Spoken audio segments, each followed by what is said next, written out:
What's going on, guys? I'm Bill and welcome to Bill's How To. Today I'm going to be showing you guys how to remove a screw that is threaded or worn out and simply won't come out.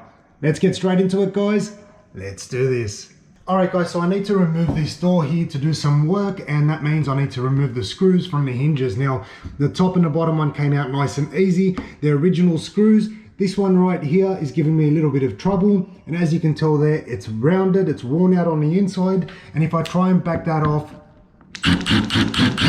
all I'm doing is basically making it a lot worse. So what I'm going to do today is I'm going to show you guys an easy way to remove it using easy outs. Now, an easy out or a screw extractor looks just like that one right there. It basically has reverse threads up on top, and the way this one here works is we need to drill a hole straight into the center of this screw here. So we'll start off by doing that. I'm going to use a 2mm drill bit, and then I'll check and see if my screw extractor can bite on. If not, I'll go up one more size, and then we should hopefully be able to back out this screw. So I've got the 2mm drill bit straight into the center.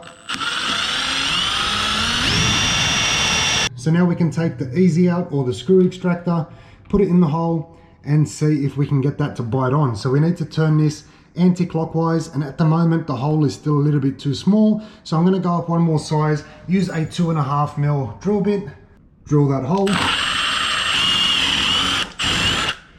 Alright, so that should be enough room now. We'll quickly check it.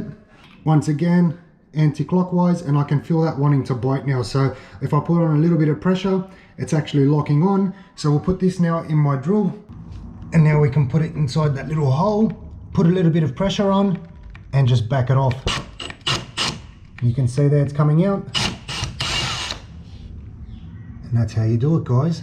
So there you have it, guys. That's an easy way to remove a screw that is worn out using a screw extractor, also known as a easy out bit. Nice and simple, just a few dollars, but this will get you out of trouble. Hopefully you guys have enjoyed the video and you've learned something new. As always, like, comment and subscribe. Until next time, I'm Bill. Thanks for watching Bill's How To.